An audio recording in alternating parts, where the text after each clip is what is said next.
Our hearing today is on reinvigorating the U.S. Colombia relations. As the world braces for Russia's assault against the Ukrainian people in defiance of a peaceful world order and in rejection of democratic values, it's imperative that we renew efforts to strengthen our alliances and closest partnerships, particularly those close to home. We have long championed the United States' relationship with Colombia as one of our most important in South America and one of the greatest foreign policy successes globally. Indeed, together we have disrupted massive criminal networks and built an economic relationship worth nearly $50 billion.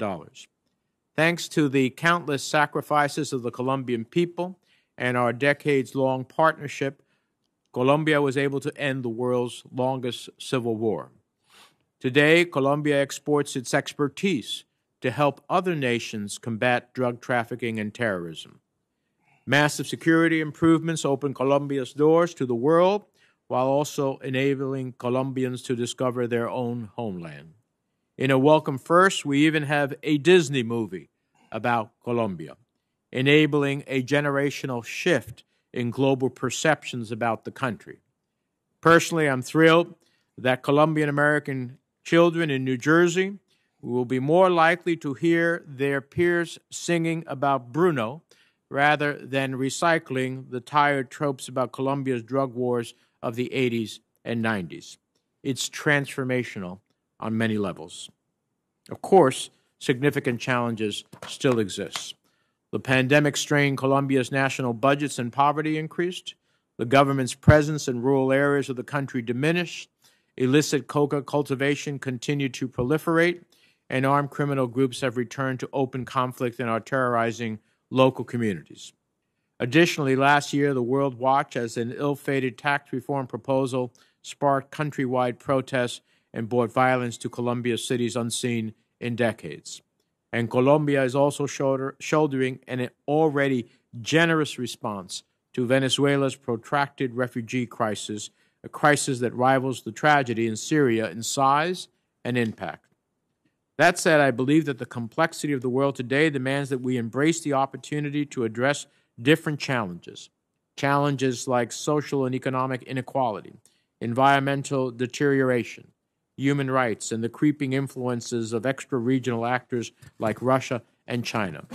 These issues may not affect the lives of Americans as directly as drug trafficking, but they are critical to the strength of our democracy in our hemisphere and to the region's overall health and resilience. In today's world, they must be a priority. It is long past time that we modernize our relationship with Colombia to focus on the realities of the present rather than the ghosts of the past, and to elevate our partnership to reflect Colombia's growing leadership on the world stage. We cannot afford to rest on our laurels. As we saw, former President Trump was a wrecking ball to U.S. Colombia relations, going so far as to say that Colombian President Duque had, quote, done nothing to work with the United States, an insult that is untethered from reality. That is why, with our country celebrating 200 years of diplomatic relations this year, I am announcing the most expansive legislative initiative to date to reinvigorate U.S. Colombia relations. The U.S. Colombia Strategic Alliance Act will formally designate Colombia as a major non-NATO ally of the United States. It will strengthen our partnership on international security and defense issues, as well as human rights and labor rights. It will also create a new enterprise fund to catalyze investments in Colombian businesses as they recover from the pandemic and promote efforts to diversify U.S. supply chains away from a reliance on China. My bipartisan legislation will facilitate new opportunities for women entrepreneurs and members of Afro-Colombian and indigenous communities. Importantly, it will also propose actions to bolster Colombia's efforts to address the hemisphere's historic refugee and migration challenges and to support conservation of Colombia's truly privileged biodiversity. The bill reinforces the United States' support for the full implementation of the 2016 Peace Accord, which continues to be the best, albeit imperfect, tool to build peace and democratic governance in Colombia. I'll close by noting that bipartisan support for Colombia has been directly contributed to the success of the U.S. approach. I look forward to working with my Senate colleagues on this new legislation. I welcome the views of our esteemed panelists on how we can modernize and strengthen our relationship in light of the new opportunities and challenges we face. With that, let me turn to the distinguished ranking member for his opening remarks. Thank you, Mr. Chairman. The United States has an enduring interest in a prosperous, democratic, and stable Western Hemisphere. Strong relations with Colombia are important to attain these goals. This year, we proudly celebrate 200 years of diplomatic relations, the 20th anniversary of Plan Colombia, and the 10th anniversary of our bilateral trade promotion agreement. Our partnership has contributed to widespread economic growth and development, as well as safer and more secure communities, both in Colombia and the hemisphere at large. At the same time, Colombia's homegrown democratic institutions have demonstrated extraordinary resilience in the face of multiple and simultaneous crises. Colombia's internal security is under pressure due to flaws in the 2016 deal with the FARC and the ongoing security and humanitarian crisis created by the Maduro regime in Venezuela. Our Colombian allies need our support in confronting transnational criminal and terrorist organizations and maintaining a credible deterrence against the rising security threats in the region. Equally concerning is the negative influence of malign state actors such as Russia and China. Russian disinformation campaigns and its export of sophisticated weapons and repressive practices to the Maduro regime are a growing threat to the security of Colombia and the stability of northern South America. China has shown growing interest in the region, and Colombia's neighbors have already suffered the consequences of China's predatory practices. The United States should work with credible regional institutions, such as the Inter-American Development Bank, to unleash private sector solutions that fulfill the Colombian people's growing expectations. Given its strategic location straddling the Pacific Ocean and the Caribbean Sea, Colombia can be a powerful ally in the race to secure critical supply chains. The Biden administration should get serious about our partnership with Colombia or risk squandering the strategic gains of the last few decades. I welcome our witnesses today and look forward to hearing from you about these issues. Thank you, Mr. Chairman. Thank you, Senator Risch. We have a great panel of administration witnesses to start off. It's my privilege to welcome back to the committee Assistant Secretary for the Western Hemisphere, Brian Nichols. Assistant Secretary Nichols has been an outspoken advocate for peace and prosperity in Colombia and regional security in our hemisphere. Prior to assuming his role as Assistant Secretary, he served 2 ambassadorships in the Republic of Zimbabwe and in Peru. He served as the Deputy Chief of Mission at the U.S. Embassy in Colombia, where he managed U.S. diplomatic activities and oversaw over $500 million in annual assistance. Welcome back, Mr. Secretary. We also welcome Assistant Secretary for the Bureau of International Narcotics and Law Enforcement Affairs, Todd Robinson, to the committee, who's played a critical role in strengthening the U.S. Colombia bilateral relationship in the areas of governance, anti-narcotic strategies, and security. Ambassador Robinson has served Special Advisor for Central America in the Bureau of Western Hemisphere Affairs. Ambassador Robinson was also previously charge d'affaires in Caracas, Venezuela, served as U.S. Ambassador to the Republic of Guatemala from 2014 to 2017. Welcome back to you as well. Finally, it's a pleasure to have the Honorable Marcelle Escobar, Assistant Administrator of USAID's Bureau for Latin America and the Caribbean, as a witness for today's hearing. Her leadership within USAID, Latin America, and the Caribbean portfolio has been critical for supporting efforts that advance economic opportunity and peace in Colombia. While serving in the Obama-Biden administration as Assistant Administrator of USAID's Bureau for Latin America and the Caribbean, she reinforced U.S. support for Peace Colombia and prepared a proactive strategy to confront the humanitarian crisis in Venezuela. So with our thanks of the committee to all of you for attending, we'll start off with you, Secretary Nichols. We ask that you keep your statements to about 5 minutes so the committee can have a conversation with you. Your full statements will be included in the record without objection. And Secretary Nichols, you're recognized. Chairman Menendez, Ranking Member Risch, distinguished members of the committee, I find it fitting that we take the opportunity to discuss Colombia now, as you noted, 2022 marks the bicentennial of bilateral relations between our two countries. The United States and Colombia stood shoulder to shoulder through some of the toughest tests of the 19th, 20th, and 21st centuries, and today we are closer partners than ever. We share a deep commitment to democratic governance, prosperity, and opportunity, the rule of law, and respect for human rights. We share a determination to ensure Colombia has a lasting peace, counters terrorism and narcotics, expands state services and protection throughout its territory, and finds rich strength in its diversity. We join forces to uphold these values in our countries as well as others, and we do not refrain from calling out and holding accountable those who trespass upon the standards we hold dear. In the face of terrorist violence and brutal dictatorship in neighboring Venezuela that provides shelter and encouragement to both terrorist and criminal groups and caused the exodus of millions of Colombia's resolve has not waned. We continue to seek ways to improve security and prosperity for citizens of both our countries, and we continue to support comprehensive implementation of the 2016 peace accord with the former FARC, which will be critical to ensure Colombia's transition from 50 years of conflict to a just, inclusive, and durable peace. Over the past year, the United States supported Colombia's impressive efforts to build back from the global pandemic. We donated more than $117 million to response and recovery efforts, including surge healthcare personnel, critical supplies, and equipment to curb the COVID-19 pandemic.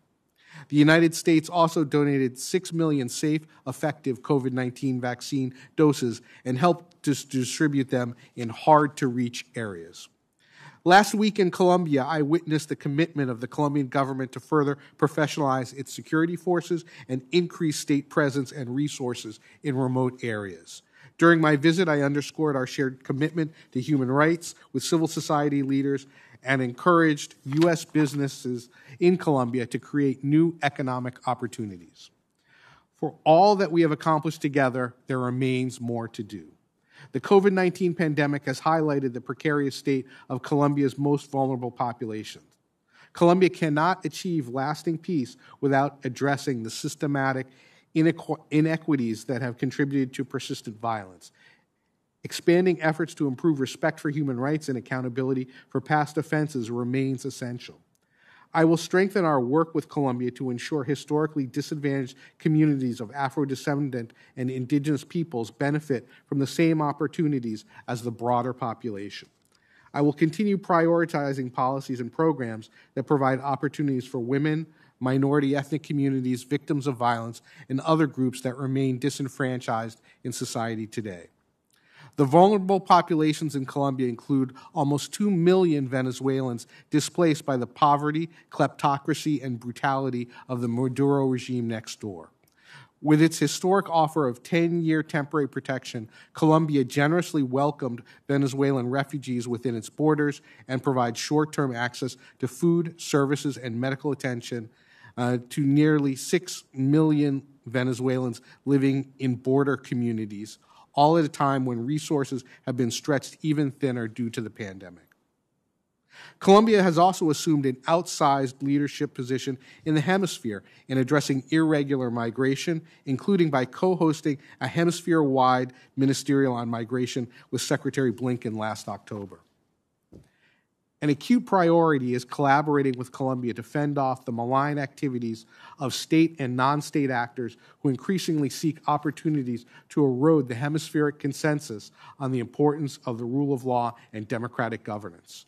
Those actors helped Nicaragua, Venezuela, and Cuba turn away from this consensus and enable the autocratic leaders of those countries to hold on to power by suppressing their own people. Colombia's leaders recognize that protecting democracy from external threats is essential. With elections on the horizon, the United States provides funding and technical support to help Colombia counter malign actors seeking to sow confusion and mistrust in the institutions Colombia and the United States worked so tirelessly to strengthen. We also continue to support Colombia's security efforts to ensure every citizen can exercise their right to vote safely.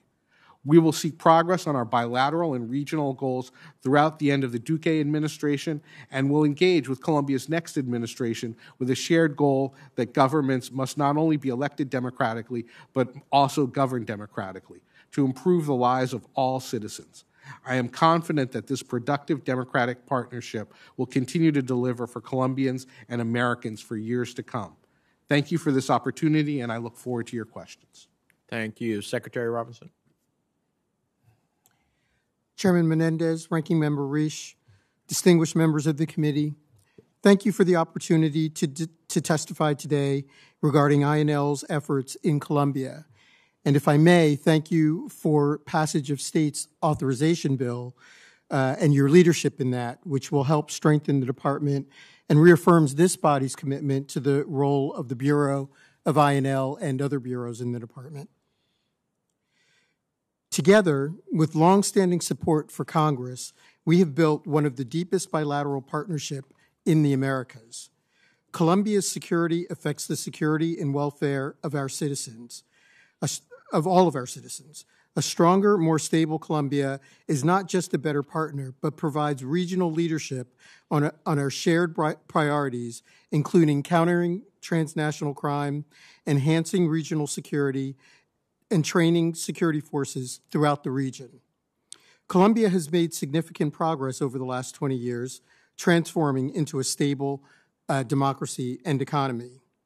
To sustain Colombia's progress, we must continue to support Colombia's institutions and their capacity to expand state presence in rural areas, invest in counter-narcotics efforts, protect human rights, and combat environmental crime. The Duque administration has dedicated significant resources and personnel to meet ambitious counter-narcotics targets despite enormous challenges.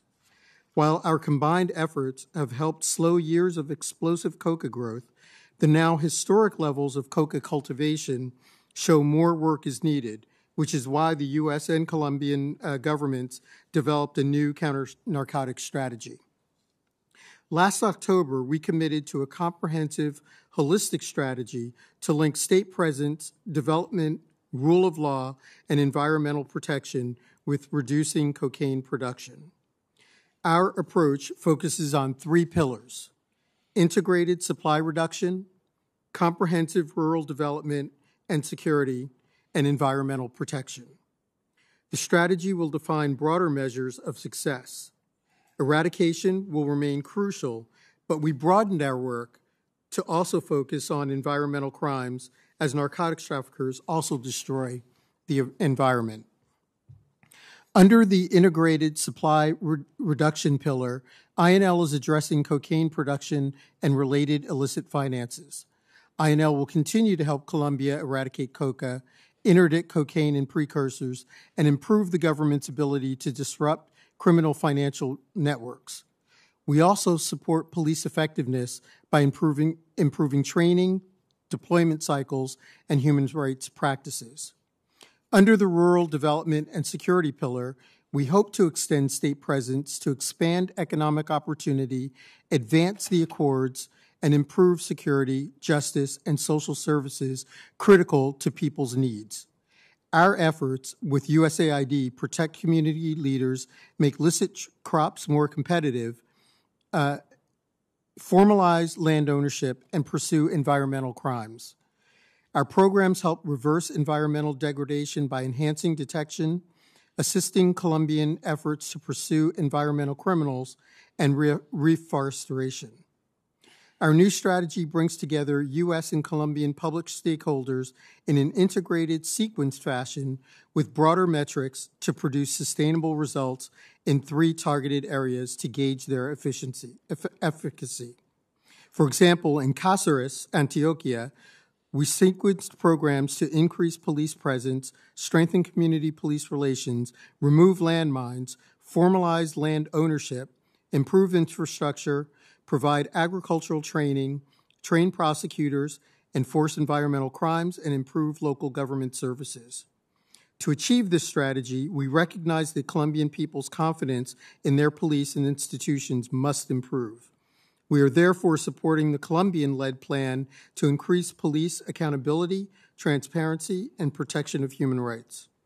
We support the Colombian government's focus on transparency and accountability, its intent to fully investigate allegations of police misconduct, and its statement of zero tolerance for officials acting outside the law.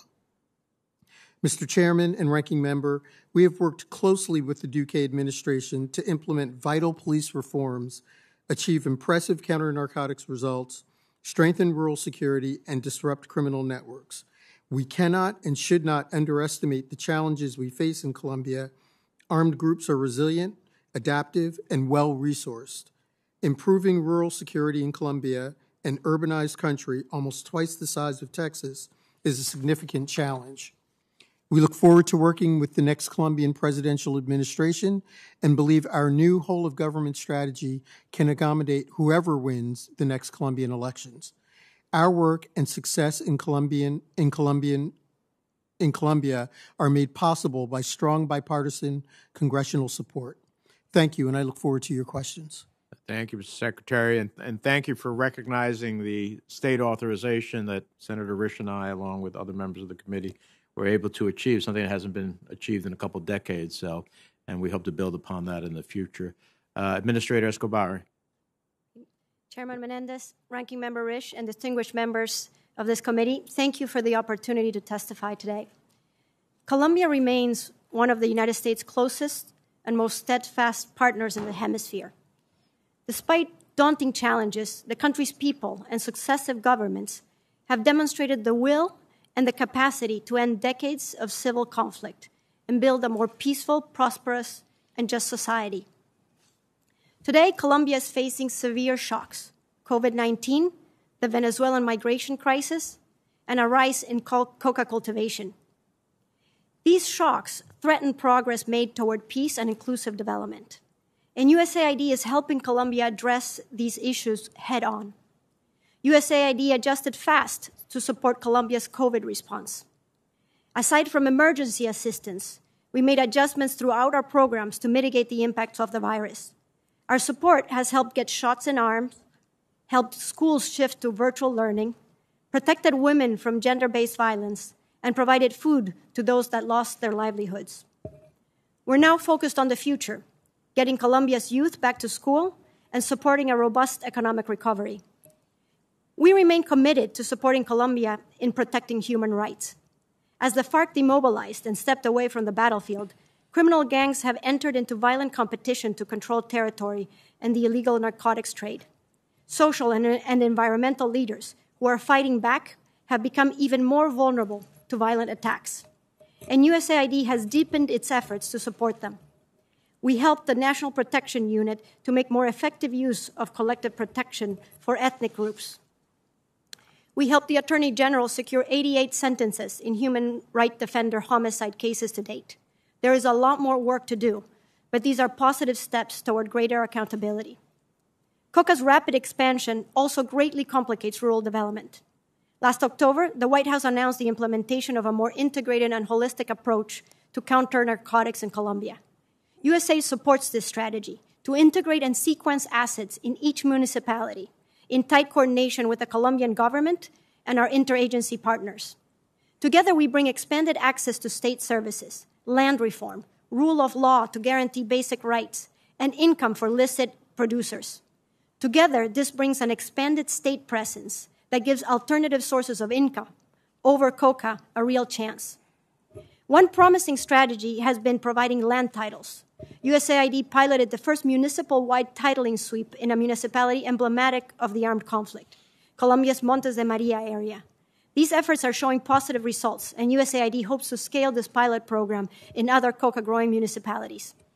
In addition, we recently launched the agency's largest award dedicated to ethnic inclusion, and we're advancing localization efforts through direct grants to 4 local Afro-Colombian and indigenous organizations. Another massive challenge is the Venezuelan migration crisis. In an act of remarkable generosity, Colombia welcomed nearly 2 million Venezuelan migrants and refugees with open arms, and USAID quickly adjusted its programs to provide assistance.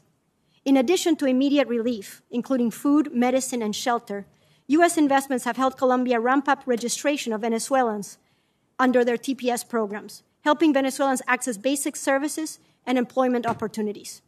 Colombia's response is a promising model for the region, and USAID will continue to support Colombia's integration efforts. Lastly, and similarly to migration, Colombia has responded to its environmental challenges with innovation and leadership.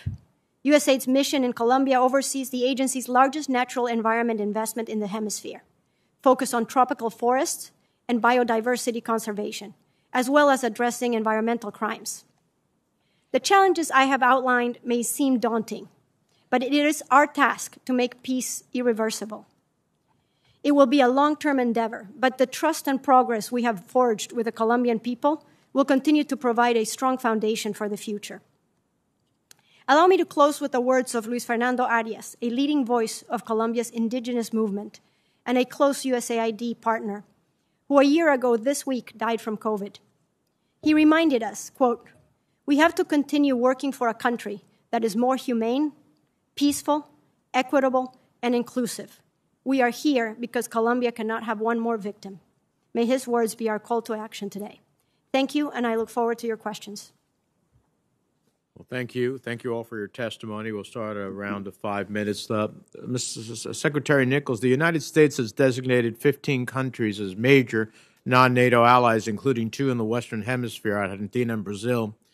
This special status elevates our closest partners and provides special benefits in security cooperation.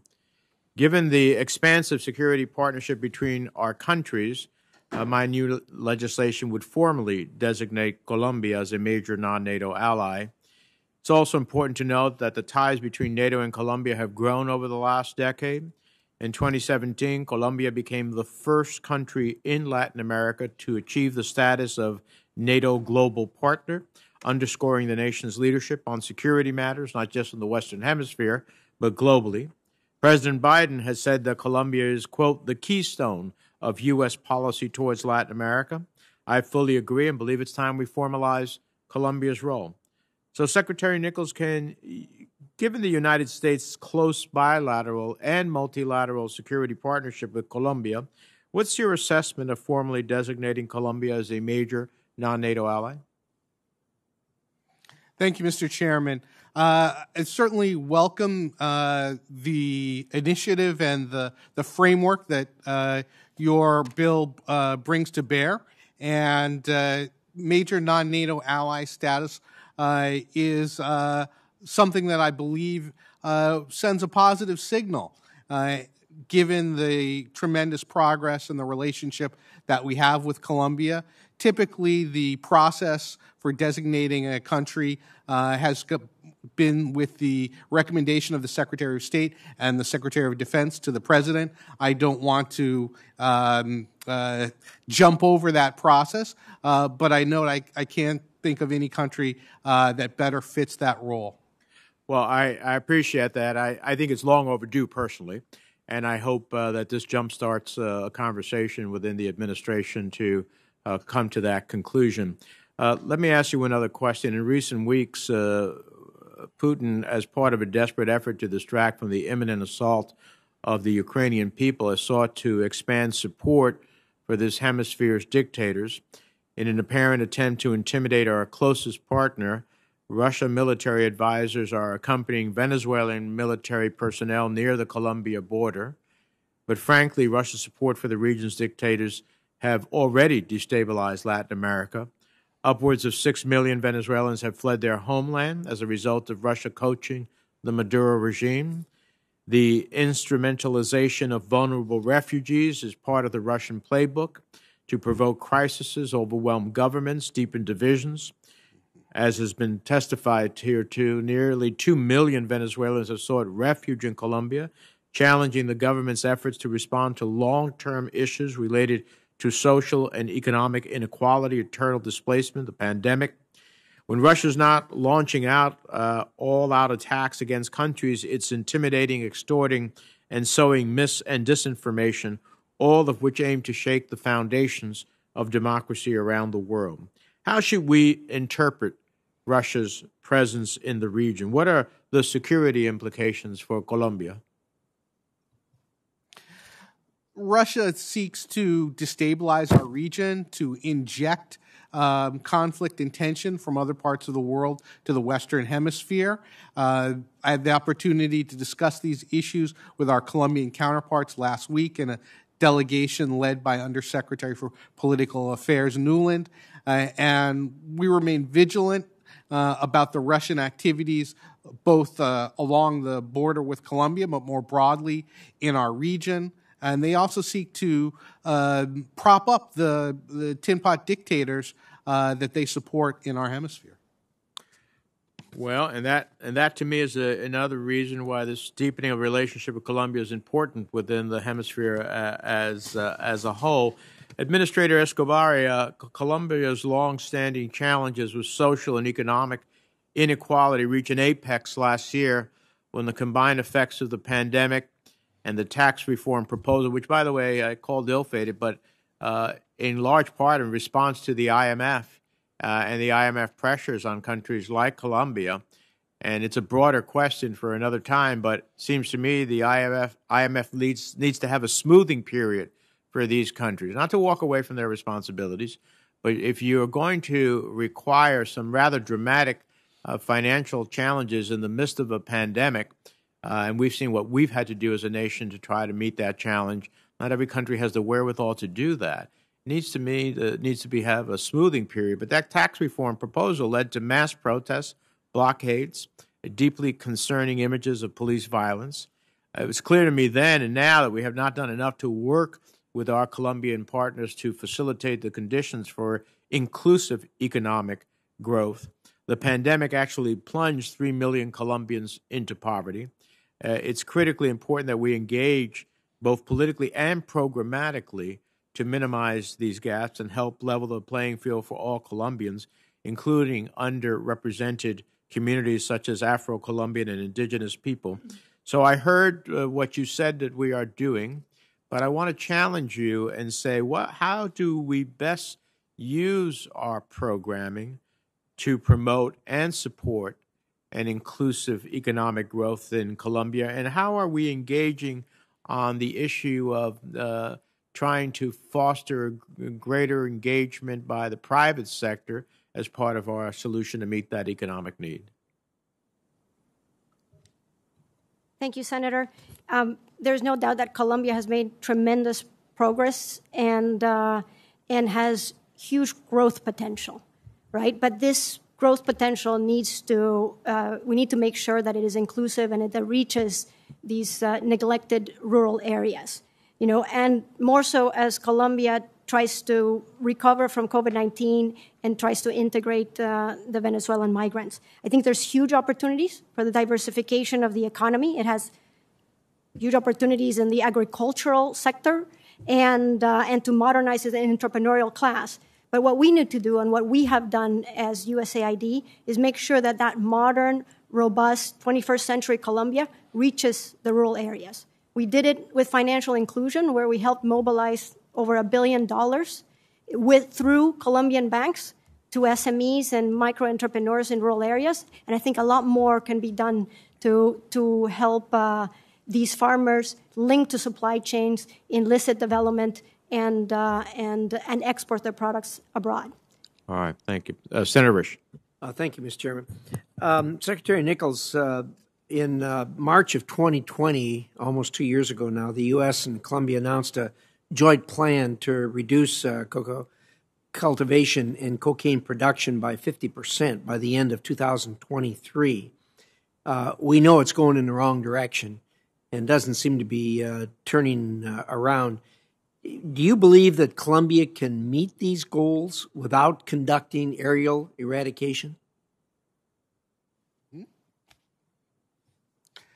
I believe that manual eradication, comprehensive alternative development programming, efforts to improve rural livelihoods can significantly improve Colombia's ability to address illicit coca cultivation, bringing better rural governance to the country, fully implementing the chapters of the peace accords that deal with improving rural livelihoods will all help achieve that goal. I've served in both Colombia and Peru. Peru has never had aerial eradication programming and made substantial gains in addressing illicit coca cultivation. Well, you would agree with me, though, that aerial eradication is significantly more robust than the other methods, hand removal and those kinds of things. Do you agree with that? I think it's a choice for each country. Colombia is a sovereign country, and should they choose to pursue aerial eradication, that will be their decision. But whatever they determine, we seek to work with them to address the threat of coca cultivation and trafficking. Well, that wasn't really the question. The question was, don't you agree that aerial eradication is the, by far, most robust and the most efficient way to do eradication? I feel like I'm taking away from my distinguished colleague from INL. However, I note that there can be ancillary effects from aerial eradication that diminish rural livelihoods and raise concerns. So I don't think you can just look at the amount of hectares that have been eradicated without looking at the full impact of the policy. I think it can be very effective, but it requires a thorough analysis, and it's a sovereign decision for the Colombians. What's the U.S. policy in regard to that? Do we not have one? Our policy is that it's a decision for Colombia to make, and if Colombia decides to pursue aerial eradication, we will support that. And we don't encourage them either way. Is that what you're saying? We encourage them to decide what's best for them. But we don't encourage them as far as which of these methods of eradication to choose, or they should choose. We're not pushing them one way or the other. Thank you. Secretary Robinson, it's estimated that the FARC has only delivered about $12.9 million of the $291 million it pledged to surrender by the end of 2020 for reparations to their victims. What is FARC doing? Well, first of all, why has FARC not surrendered those funds?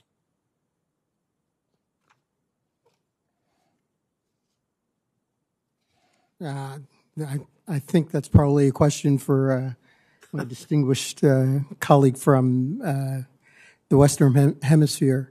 I'm not familiar with the FARC having to deliver this money, but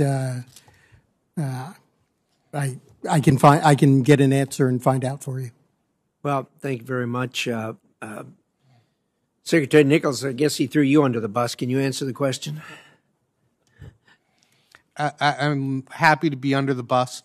It's not a good place to be. The FARC has many steps that it needs to undertake to comply with the peace accords.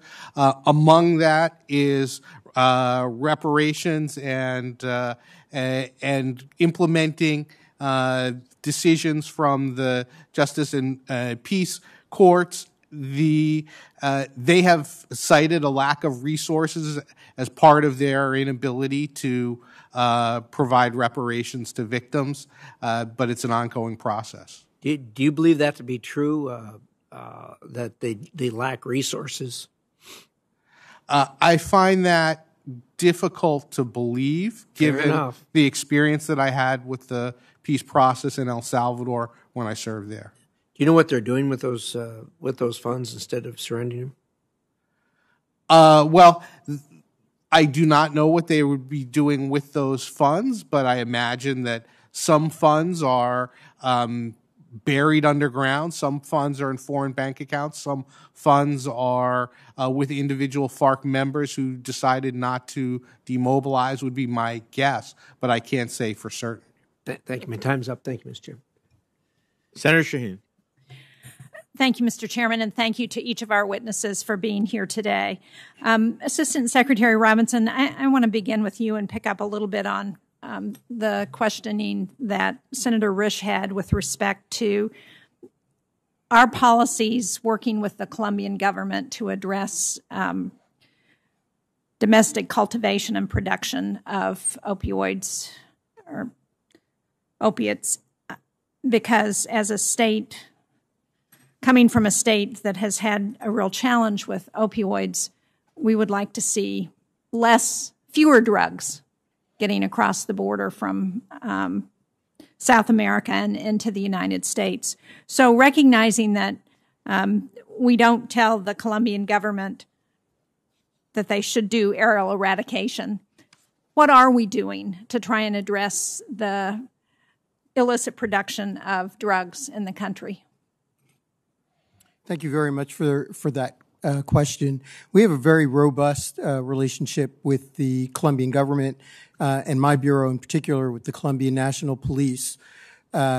For a number of years, we have worked very closely training and equipping the National Police and making sure that they have the tools necessary to go after these networks. As I mentioned in my statement, in October, we agreed on a new strategy which will broaden that effort, helping them to reduce the supply side by continuing with eradication investigations and targeting networks, by extending the state out to rural areas, both on the security side, but also on the development side, and by adding a new twist, helping them investigate environmental crimes. We know that what these criminals are doing is negatively affecting the environment, and this is another way that we think we can be successful in going after these networks. And do we have data that shows that we are succeeding in those efforts?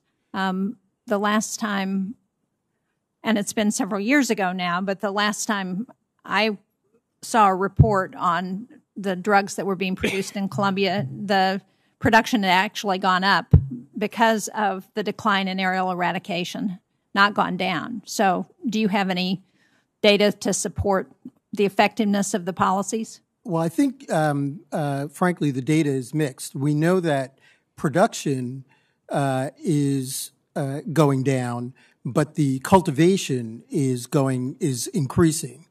And that is why we are working as closely as we can with the Colombian National Police to go to those areas. And we continue to do eradication. We continue to do manual eradication. But frankly, what we need to do is a better job, what the Colombians need to do with our help is a better job of going after their finances. And we are working with them on that. DHS, my colleagues at DHS are also working with them on that. Good. I look forward to hearing what more we can do to address that. Assistant Secretary Nichols, the 2016 peace accords provided for groundbreaking and comprehensive gender priorities, and yet the Kroc Institute for International Peace Studies, which is monitoring the implementation of the peace accord, has reported that implementation of the gender commitments of that accord is not advancing as rapidly as the general accord implementation. In fact, according to their latest report released in November, the gender commitments have only reached 12% implementation, while the general accord implementation is considered to be 30% complete. So it's been over 5 years now. What is the State Department and USAID doing to ensure that the gender-related commitments are implemented? Thank you very much. Wholeheartedly agree with your question and concern. The women and girls disproportionately suffered under the conflict and continue to be disadvantaged as Colombia seeks to emerge from the COVID-19 pandemic and economic dislocation. We are working comprehensively to provide support to women and girls through things like entrepreneurship programs, small and microfinance programming, training, providing support to Colombian institutions to implement the 2016 peace accord. And I can go deeper if you like, but I want to make sure my colleague also has a chance. Sure. No, thank you, Senator, for your focus on this issue. In responding to this reality, Colombia has one of USAID's largest standalone gender programs anywhere in the world, and dedicated staff in the field mission to focus on this problem. It actually launched this last October, a $35 million program dealing with issues of gender equity, changing societal attitudes, gender-related policies, and protecting, human rights of women and girls. And we are linking with the Colombian vice president, who's also very committed to these issues, and make sure that gender cuts through all of our programming. So when we're working with land titles, 50% of those land titles went to women. So we want to make sure that gender cuts through everything that we do. Good. Thank you. I'm pleased to hear that and look forward to seeing the ongoing studies that show how the implementation is working. Thank you, Mr. Chairman. Thank you. Senator Van Hollen.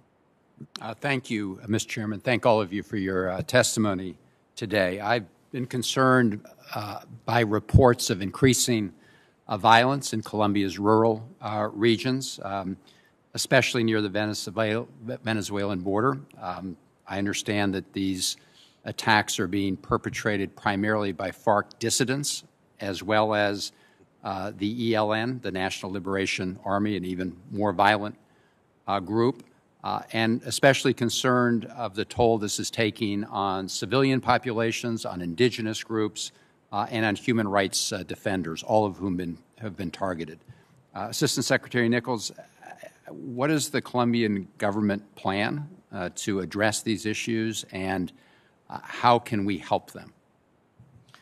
Thank you, Senator. The Segunda Marquetalia, a FARC dissident group, and the ELN have launched attacks against Colombian government installations, against airports, against military facilities, using safe haven from Venezuela to help them achieve those attacks. Last week, we met with a variety of senior Colombian officials to talk about a comprehensive approach under the high-level strategic security dialogue to our cooperation. Among the things that we're looking at are strengthening our cooperation and intelligence sharing, training, mobility, cybersecurity, all of those areas, police and law enforcement strengthening to help them deal with the threats posed by the FARC dissident groups and the ELN. Thank you. Do you have any concerns at this point that violence could lead to any unraveling of the peace accords, or are you confident that it can be addressed? I believe it can be addressed. I believe that the Colombian military is and security forces broadly and broader government have the capacity and training to deal with those threats. And I believe that those FARC members who have the original FARC that demobilized as part of the 2016 agreement remain committed to that agreement. Let me turn to some of the issues regarding human rights abuses among the Colombian police. As you know, Plan Colombia and other U.S. assistance has been very successful at helping Colombia consolidate its democracy, to improve the economic situation. But despite billions of dollars that we've provided, Colombia's security forces continue to be involved in serious human rights violations, including the killings of dozens of civilians during mass protests in 2021. As you know, Undersecretary Nuland just announced last week another $8 million in assistance. What mechanisms do we have in place to prevent our funds, our help, from being implicated in any way in these kind of human rights abuses? Well, the $8 million that was announced last week is precisely to support the Colombian National Police's human rights respect and response. It goes to vetting police officers, providing training for officers, providing greater investigatory capability when there is an accusation of human rights violations. And I think those are all very important steps. And I'll note that President Duque himself has repeatedly said that he has a zero-tolerance policy for human rights violations. The protests that took place, there have been investigations into police actions, both internally within the police as well as the Colombian Attorney General. There has been some accountability, but more remains to be done. Well, in keeping with the stated zero-tolerance policy, what actions have we done to cut off any assistance that may have gone to units who committed the abuses, like the anti-riot police who killed protesters in 2021? Have we made clear that none of our funds should go to that unit? So we cannot provide funds to any unit that violates human rights under the Leahy Amendment. That's part of our legal commitment. So, Mr. Sexton, I see my time's running out. So is your answer that none of our funds are going to that unit? Defer to my colleague from INL, but yeah, no, we are not. We have not funded, and we are not funding any of the units that were involved in the human rights abuses. Thank you. Thank you, Mr. Chairman. Well, thank you. I don't have any other members presently for Chairman, questions. Senator Cruz has indicated. Oh, I will want to wait forever for Senator Cruz. I'm sure you would. Why don't you ask? I should wait. You should I'll ask another question. I'm sure our panel would be thrilled to wait for that question. Let me ask you this. I heard you, Secretary Robinson, say you touched upon combating financial crimes. There's two elements as we deal with the drug traffic. Well, three elements. One, we have to reduce our demand in the United States. That is something that we need to work on. Two is that we have to hit them where it hurts, and that's on the financial side. And three, if you have a poor Colombian farmer and you don't give them an alternative to a sustainable development opportunity, they're going to grow coca or cultivate it. As you noted, that cultivation is growing higher than production.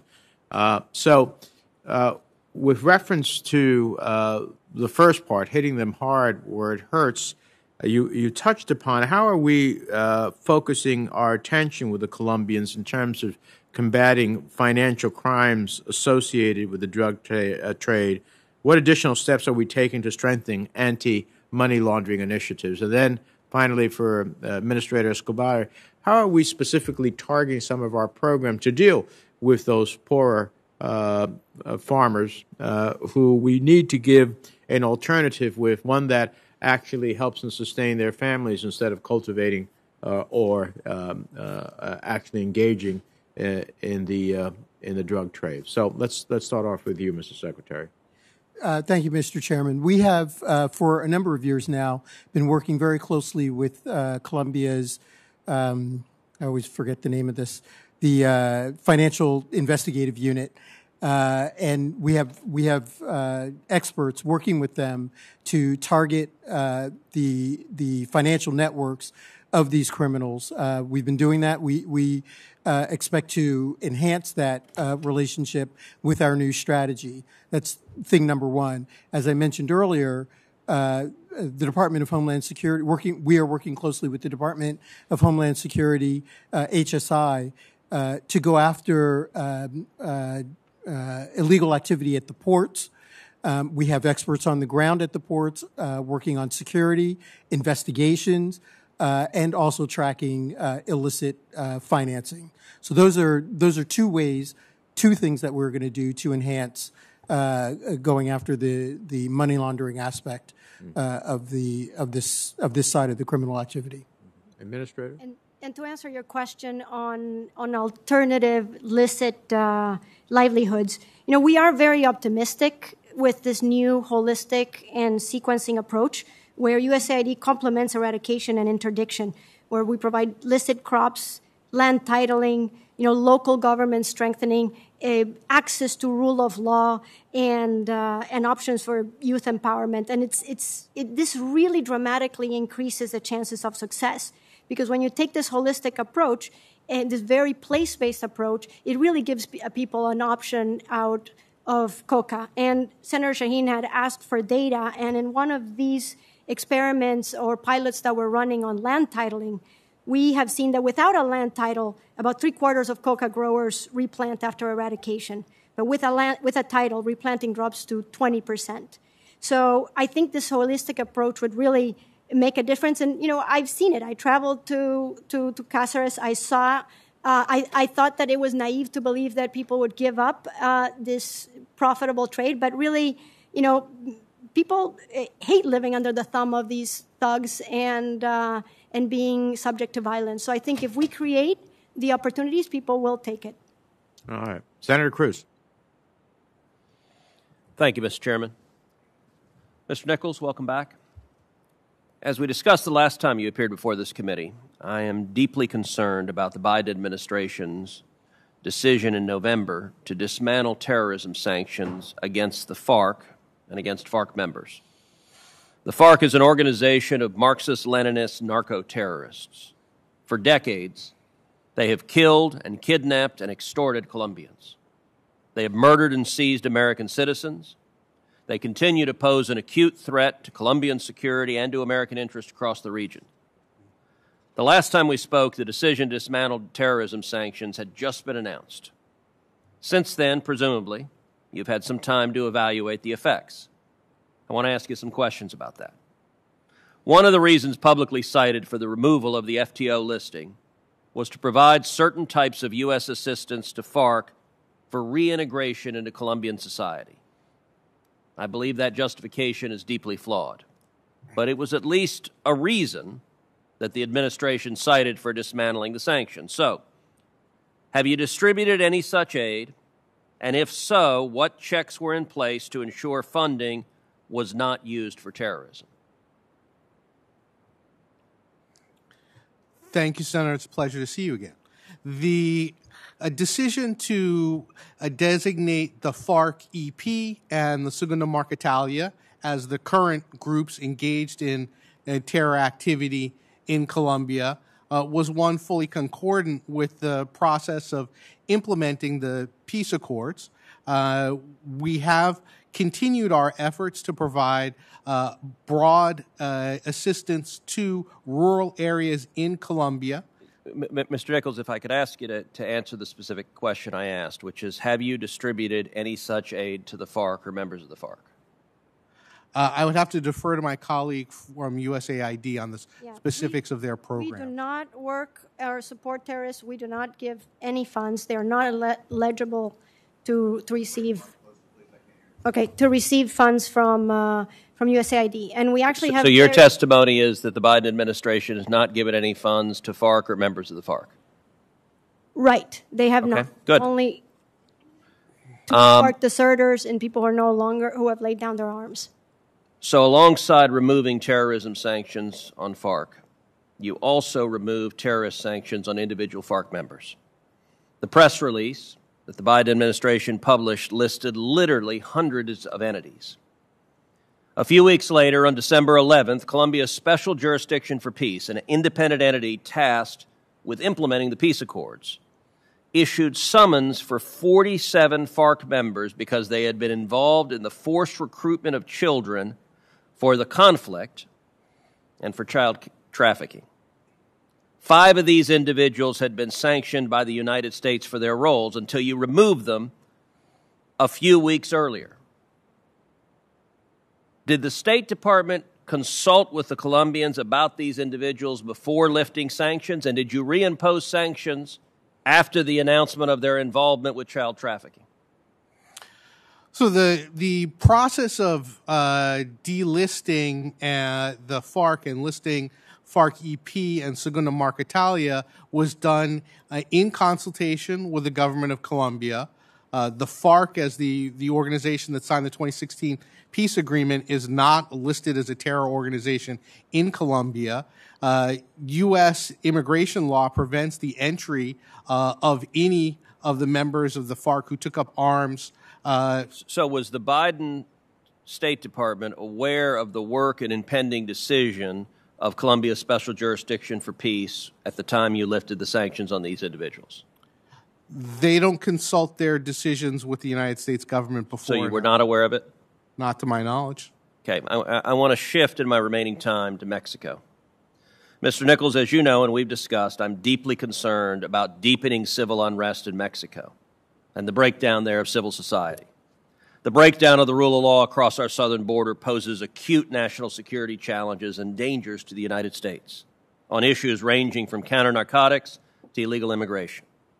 The current climate faced by politicians and journalists in Mexico is the deadliest ever. In 2020, more journalists were killed in Mexico than in any other country in the world. It alone accounted for almost a third of the journalists killed.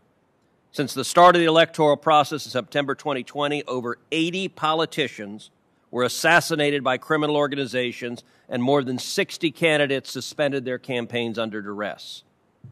President López Obrador seems intent on making all of these trends worse. On Friday, he used his morning press conference to intimidate one of Mexico's highest-profile journalists, Carlos Loret de Mola.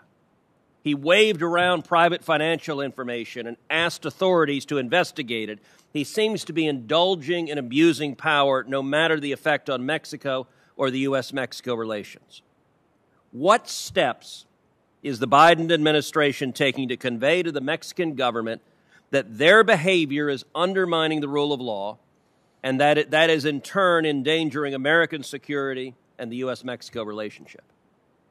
We have a deep and comprehensive relationship with Mexico on security issues.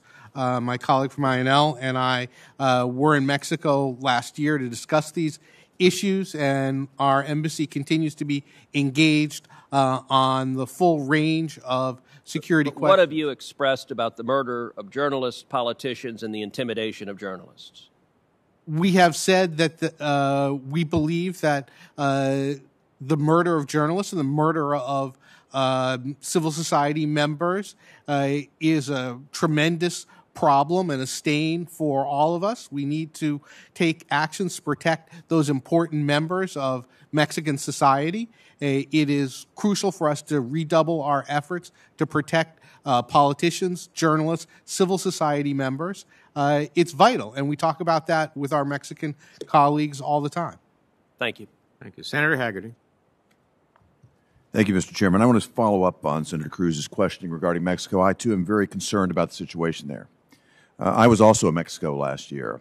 I met with government officials, but also members of the private sector there in Mexico, and with American interests that are present in Mexico, where we have significant investments. We have trade agreements with Mexico that are not being honored properly. I'm very concerned about the lack of the rule of law that Senator Cruz mentioned. And I'd like to get your assessment of where we are today versus where we were, say, a year and a half ago. I think we have a very positive, constructive, frank relationship with the Mexican government. I think we agree on a great many things, and there are a great many issues that we need to work with them to move forward on. When you talk about issues that are of great import to us, working to forge a cohesive North American energy policy that is green, it's respectful of the rights of the private sector. Does that include confiscation of American investments in Mexico? Are you for that? I am against that. I think you should be. This would take a lot more time than we have. I'd like to turn our conversation now, though, to Colombia. If you think about the activity of the Chinese Communist Party around the world, Colombia is one of the areas that I am most concerned about. Back in 2019, Xi Jinping hosted President Duque from Colombia, and they agreed on a number of bilateral projects. They are now developing, the Chinese are now developing the Bogota Metro, the Bogota Regional Railway. They're doing the 4G and 5G systems around many parts of Colombia and infrastructure projects. I want to talk now and turn our attention to the U.S. Colombia Growth Initiative. That was a significant investment to try to help strengthen Colombia's economic and rural development. The DFC committed some $1 billion to 30 projects there in sectors ranging from critical infrastructure to financial services. Could you give me an update of where we are on that commitment, where those projects stand today? So DFC continues to work to develop projects in Colombia. I met with Pro-Colombia, their government investment arm, last week to discuss the projects. There are 6 projects that were in various stages when I met. One of our priorities is through DFC and other mechanisms to increase investment through Build Back Better World in Colombia. That's something that we believe can be transformative. Colombia and the United States have a $30 billion trade relationship, and we'd like to see even greater investment there. I met with the American Chamber of Commerce to talk about the obstacles that American companies face when investing in Colombia, and we agreed to continue our efforts to support U.S. investment. Can I come back to what you just said? You said that there are 6 projects underway. Does that mean that 24 of the 30 that were agreed to have not yet commenced? So I'm not aware of those projects that occurred during the prior administration, so I don't know. This is a significant investment, and our economic security and our ties there are going to be critical to our national security. So I'd like to ask you if you could get back to me and to this committee with an update on where we stand with respect to those 30 projects that were committed under the DFC, by the DFC under the previous administration, and where the plan is to see those executed. Again, I think those are going to be critical to our prosperity. I'd like to come now to the digital economy and the infrastructure that's being built there in Colombia. Are we doing anything to make certain that the infrastructure that's being built out for the next generation of Colombia telecommunications, 4G, 5G, is protected from the Chinese Communist Party or malign actors like Huawei? We have had multiple discussions with the Colombian government about that. We are in conversations about alternative technologies and opportunities that do not use Chinese technology. Telecommunications companies in Colombia are private companies, so this will also involve working with them, but there's a key regulatory component, and we believe that we can structure this in a way that's good for Colombian consumers and avoids Chinese technology. I think there's certainly a way. I would encourage you to look at what I did with the government of Japan when I served as ambassador there, because there are 4 private infrastructure telecommunication companies there, but I work with the government of Japan to make sure that those remain clean. That's possible, and I encourage you to work on a way to do that as well in Colombia. I think that is important for our national security and theirs. I agree. Thank you. Thank you, Mr. Chairman. Thank you. Anyone else? All right. I hope that this discussion has stimulated the State Department and the administration to think about how we reinvigorate our relationship with Colombia, how we deepen it on this 200th anniversary. We welcome the Department's remarks to the legislation we'll be introducing, and any insights we would appreciate it. And with the thanks of the committee, this panel is excused.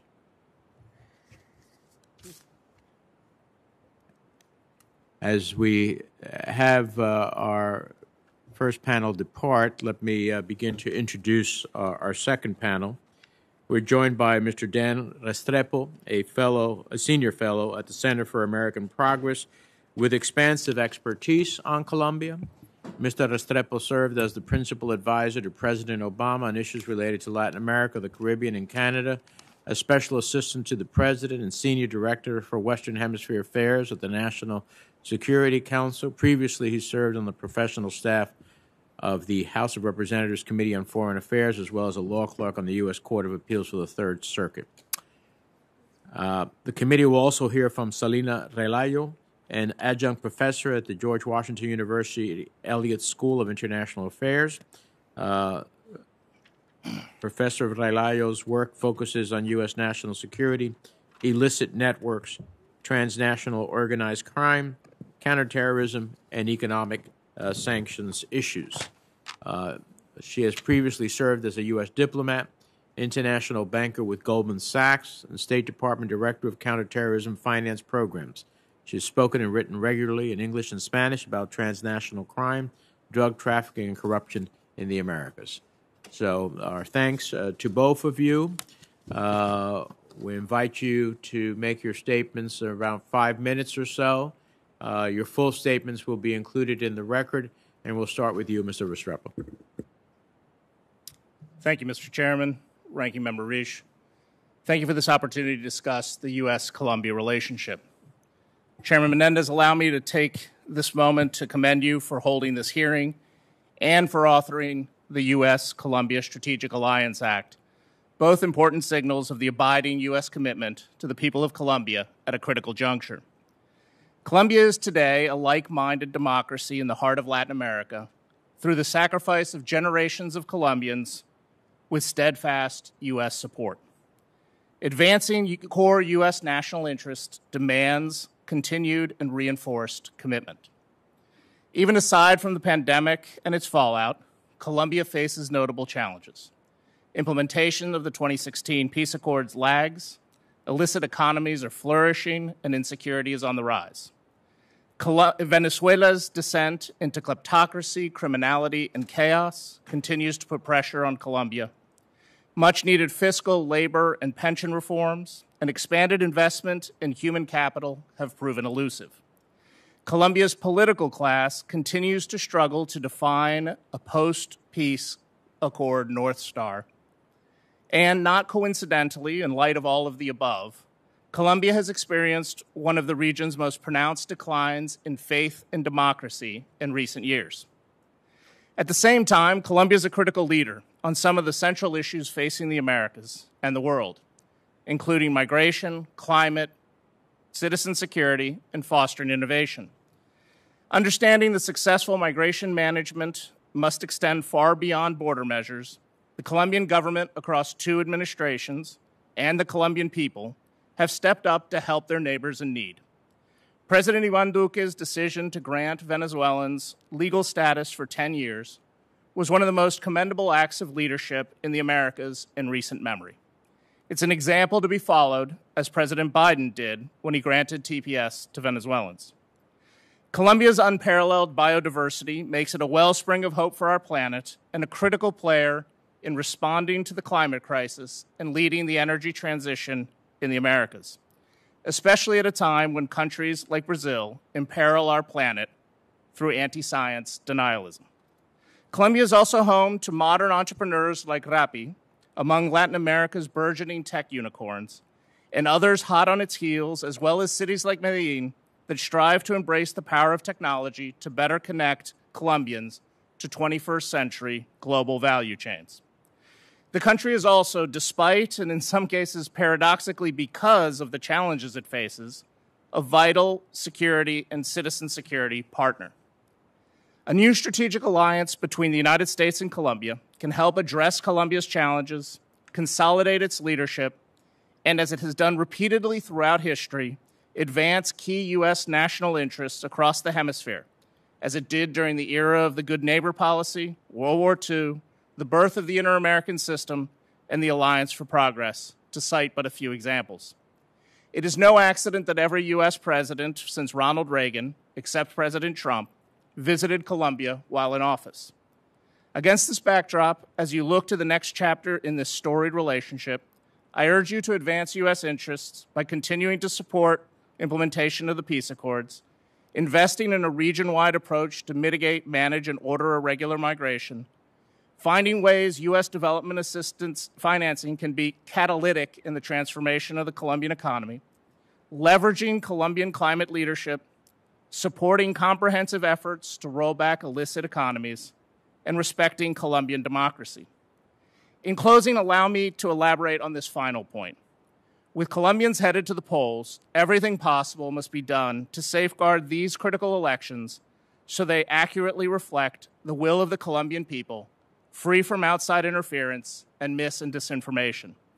It is imperative that the U.S. government and other U.S. political actors defer to Colombian voters as we rightly expect Colombians and others to defer to U.S. voters free from influence. We should stand in unyielding support for Colombia's democratic process and institutions, not for or against particular candidates. Going forward, U.S. interests will best be served by a Colombia that vigilantly respects democracy and builds a more inclusive capitalism. We should trust our friends and allies in Colombia to choose leaders across their democratic institutions who will lead along such a path. And we should stand ready to work with those leaders, as we have done across the past 2 centuries, to advance shared values and interests. Thank you very much. Thank you. Ms. Relado? Thank you, Chairman Menendez, Ranking Member Risch, and members of the committee for the opportunity to testify before you on the challenges facing Colombia and the need for deeper U.S. engagement. I've had the privilege of covering Colombia and counter-narcotics issues since I was a junior officer at U.S. Embassy Panama in the 1990s, and then implementing Plan Colombia at the State Department Counterterrorism Office, and more recently specializing on illicit networks in the Americas as an academic. In fact, in 10 days, I will head to Bogota to conduct a national threats and emerging threats seminar with the Colombian National War College. This year, as you know, Colombia and the United States celebrate 200 years of bilateral relations and enjoy a strong partnership promoting security and prosperity in Latin America. Colombia has transformed itself from a nearly failed state threatened by counterinsurgency into a sound democracy with the support of Plan Colombia, combating the cocaine trade and armed groups like the FARC and ELN over the past 20 years. Currently, Colombia is experiencing multiple crises that threaten stability ahead of its presidential elections.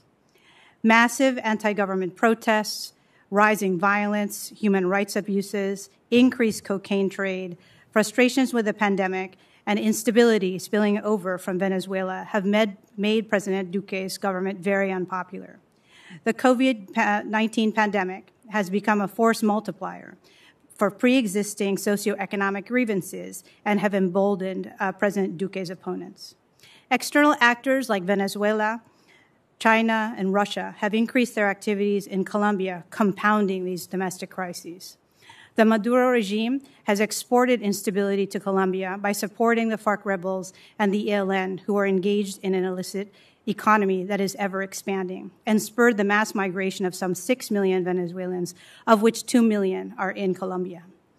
As Colombia's second largest trading partner after the United States, China is aggressively and strategically investing in major infrastructure and technology projects. It's also engaged in vaccine diplomacy to pressure the Duque government to allow China's telecom company Huawei to participate in the upcoming 5G spectrum auction. Meanwhile, Russian intelligence services have been active in Colombia in recent years, and Russia has close ties to Venezuela, selling some $11 billion in arms to Colombia's neighbor since 2005. This month, Colombian Defense Minister Molano reported that Venezuela was moving troops to the border region with the assistance from Russia and Iran, where there's fierce fighting currently between the ELN and former FARC rebels who try to control the drug trade. Russia has also capitalized on Latin American distrust of traditional media and official messaging to impact and shape public opinion and perceptions against incumbent governments and democratic institutions. With all these crises, there are fears that new violent protests, disinformation campaigns, and election meddling might destabilize Colombia. Therefore, the U.S. must redouble its efforts to support Colombia to defend its democracy, market economy, and sovereignty, and to ensure free, fair, and transparent elections this year. To deepen our partnership with Colombia at this challenging time, I advise the Biden administration and Congress to increase security assistance to Colombia in support of their security services to counter armed groups and the lucrative drug trade, and expand and reinforce state presence in areas vulnerable to transnational organized crime. Also, it should expand the use of financial intelligence to combat, prosecute, dismantle, and defund these illicit networks. We should also be assisting with the professionalization of Colombia's military and police to include more human rights and rule of law training. We should also help Colombia in its efforts to ensure cybersecurity of its critical infrastructure, including sensitive data and communications. With regard to external actors, the U.S. should boost counterintelligence capabilities to monitor what these external actors are doing to try to destabilize Colombia and the rest of Latin America. We should continue our collaborative efforts with the aspiration of bringing security, stability, and democracy back to Venezuela. We should also try to help civil society groups in Colombia address issues of misinformation and fake news, and more importantly, counter those efforts by hostile internal and foreign actors. And on the economic side, we should promote U.S. investment in Colombian infrastructure projects in order to counter China's Belt and Road Initiative and 5G technological aspirations. And finally, as we look from the lessons of the pandemic, we need to think about increasing bilateral trade in a part of our attempt to near source and provide more resilience for our supply chains within the Western Hemisphere. Thank you so much for your attention. I look forward to your questions. Well, thank you both. We'll start our series of 5-minute questions. Listening to the previous panel and some of your insights, one of our challenges is that if we don't want countries to use Huawei, if we don't want China to be investing in their infrastructure and ports, not only do we want to make it clear to those countries that we don't want to see that, but we have to compete with China. We have to offer an alternative to Huawei. We have to offer an alternative in investments into a country. Otherwise, we just say, no, don't do that, but then leave you with nothing. And so that's something that I think we have to focus on. That's why I think the IDB is a great opportunity, and I hope we can get it a capital investment increase to be a leader in helping us to fashion responses to some of these economic and development questions where American businesses are actually engaged. The IDB was used previously by China. Mm-hmm. We were actually the IDB was conducting trade shows for China. I'm glad that its new leadership ended that and is focused in a different direction. But it just comes to me as I listen to various of the testimony that this is a critical thing that we have to address. Yes, we don't want Huawei. We don't want its security challenges to our telecommunications infrastructure, but we certainly have to have an alternative. Mr. Restrepo, for years, numerous American officials have repeatedly referred to Colombia as a U.S. ally, yet we have never taken the step of making that formal designation. Would you agree that we're long overdue in formalizing the United States strategic alliance with Colombia? Absolutely. They are a strategic partner and ally, have been not just since Plan Colombia. I think there's a recency bias in our analysis often. As I noted, World War II, Colombia played a critical role in hunting U-boats in the Caribbean and allowing the U.S. Navy to prepare for its Pacific campaign off Colombia's Pacific coast, deployed troops to Korea during the Korean conflict, was fundamental in establishing the Inter-American system, was fundamental partner in the Alliance for Progress. This is a long-standing relationship that deeply benefits and advances U.S. national interests and should be recognized formally as such. Yeah. Let me ask you, throughout Plan Colombia, the United States continuously recalibrated our foreign assistance to advance our strategic objectives of helping Colombia end the world's longest-running internal conflict, combat narcotics trafficking, and strengthen peace, democratic governance, and human rights. As we look to reinvigorate the U.S.-Colombia relations, how do we and set our sights, I should say, on addressing the opportunities and challenges of the future, not just deal with the ghosts of the past? What lessons can we draw from Plan Colombia to inform the future of our cooperation with Colombia and ensure that we're maximizing the impact of engagement on economic, social, environmental, and security issues, as well as addressing the emerging threats and challenges? So I think the fundamental lesson from Plan Colombia, and there are many, is where can the United States be catalytic? Where does the United States have a comparative advantage where we can help Colombia in a way distinct from what is on offer within Colombia or otherwise in the international community. At the onset of Plan Colombia, that was air mobility and the ability to project the Colombian state and Colombian lethal reach to all of Colombia's society, and at the same time, human rights and the professionalization of its security forces. Today, I think that goes to the need to help Colombia become a much more innovative economy and a much more technologically advanced economy. Through both the IDB, as you mentioned, the IDB and the United States should be present in IDB Invest, the private sector arm, in a way that it is not today. That should be part of any recapitalization of the IDB.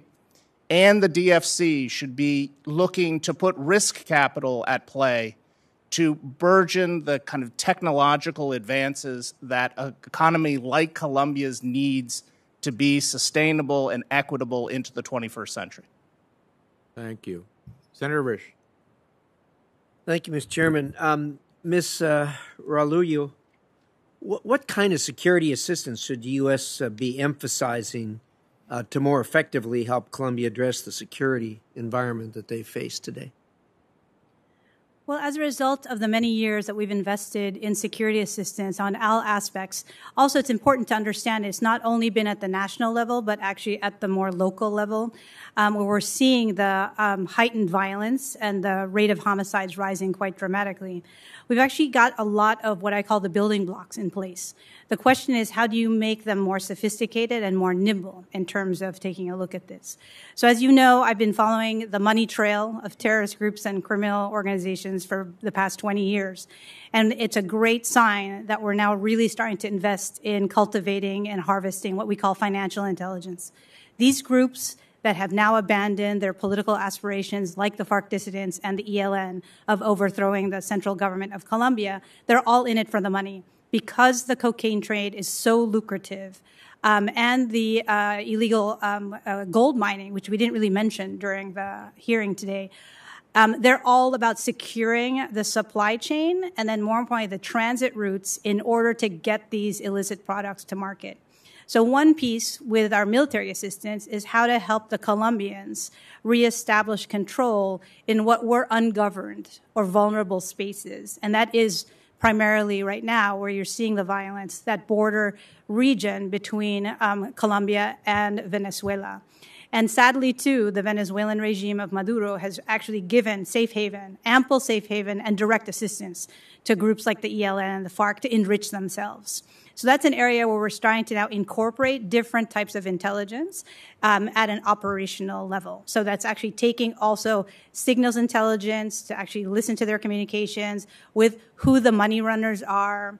And then now it's quite interesting in my research, I'm looking at what's called the digitalization of the illicit economy. How are they starting to use cyberspace to secure, for example, precursor chemicals, which we didn't really talk about as well, that are needed in the labs to transform the coca into refined cocaine, which sadly is becoming even purer and more impactful and is starting to come back into the United States. So this is an area where we've seen more comprehensive approach to security as opposed to these silos that existed in our government in the United States as well as others. So we're looking at what we call more kind of interdepartmental or interagency, we would call it in the United States, this training of prosecutors and the financial intelligence units as well as the military and the police to actually execute a more comprehensive attack against these illicit armed groups. Thanks for that. It's pretty common knowledge that Russia's got a growing military and intelligence activity in both Venezuela and Colombia. How can the U.S. help Colombia in safeguarding sensitive communications and mitigate the risks that are presented by Russia? In our bilateral academic meetings with our counterparts in Colombia, there's tremendous demand for training and, more importantly, understanding what we call the cyber domain. So this is part of SCADA units and then, more importantly, the whole platform in taking a look at how to not just secure the installations that we have now in both countries, and we share a lot of lessons learned, but more importantly, looking at how you train the next generation to be able to anticipate. So this is where we're using concepts such as strategic foresight to kind of game out how there might be vulnerabilities in existing systems. And then the bigger challenge that we've seen throughout Latin America and in Colombia is the interoperability. So, for example, police units and military units still struggle in sharing real-time, what we call actionable intelligence, and then more importantly, how to protect. And also we raise awareness about, sadly, the infiltration of corrupt actors inside the security services, which is a challenge in many countries around the world. Well, thank you very much. I appreciate that. Time's up almost anyway, Mr. Chairman. Thank you. Thank you. I have one last question for both of you. Okay. I mentioned Colombia's tax decision, which created a revolt as a result of it.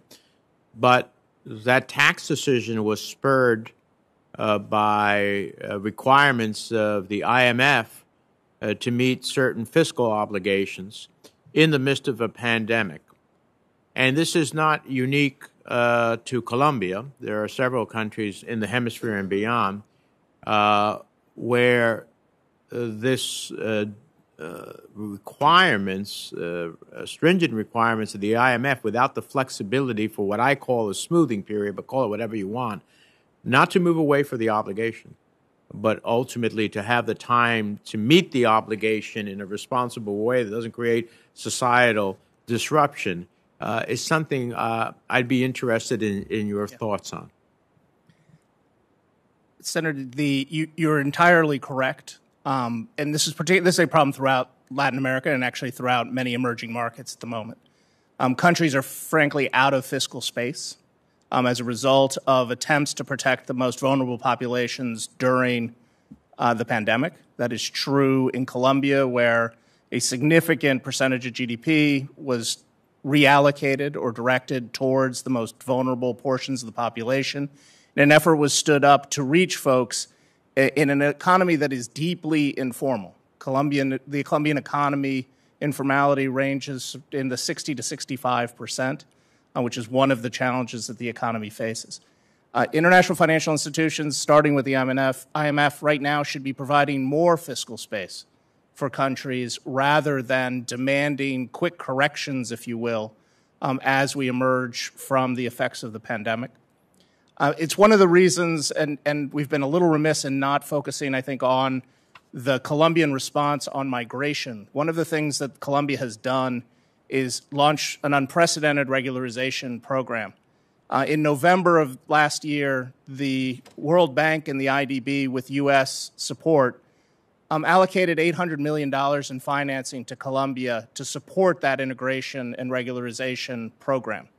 In direct budget support conditioned on these programs. That's the sort of thing that these institutions should be doing throughout the Americas today to help deal with a massive movement of people and a historic movement of people that has been exacerbated by the pandemic itself.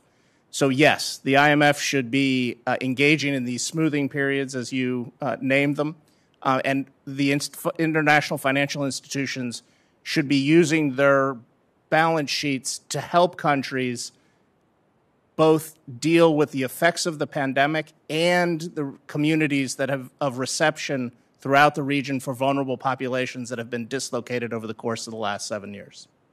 Ms. Relyer, any observations? And if we take a look at the IFEs, they also have their own requirements and their own constituencies and stakeholders. And it's unfortunate that President Duque decided to raise, then more importantly, propose the tax that would hit the middle class that actually served as a catalyst for these mass protests that had never been seen before in the streets of Colombia. But this also actually underscores the spirit of the hearing today about the importance of reinvigorating, as you titled the hearing, the bilateral economic and trade ties with Colombia and the United States. Because all these countries that have suffered so much from the pandemic, and as you know, Colombia contracted its GDP by 6% in 2020 and was one of the hardest hit countries due to the COVID-19 pandemic. They have to grow their economy, and thankfully, Colombia has not just the natural resources, but the human and financial resources that position them very well for a quick recovery and that recovery is directly linked to the U.S. economy.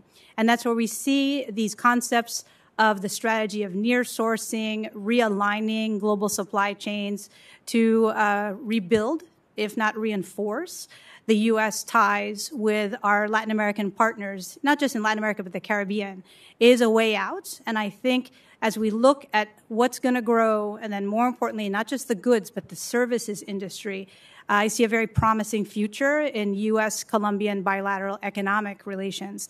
We spoke a lot today about security. You can't have prosperity without security, but you also can't fund prosperity without actually having security to attract investments and looking at alternatives. You had asked and mentioned earlier the point about trying to counter China's aggressive advances. And the real issue is to offer goods and services that meet the needs of the Colombian people and the economy. And I think that the U.S. is very well positioned to do that. And I look forward to seeing the passage of your bill to really reinforce and then more importantly codify the relationship between Colombia and the United States. Well, thank you. I think one of the challenges for countries like Colombia is when you have such a large informal economy, when you try to make it formal, there's always a reluctance to have to pay your way to the state at the end of the day. So that'll be challenging for whoever comes next. But I appreciate your insights. With that, thank you both for helping us think about this more deeply. We appreciate your participation here today. This hearing's record will remain open until the close of business tomorrow. And with the thanks of the committee, this hearing is adjourned.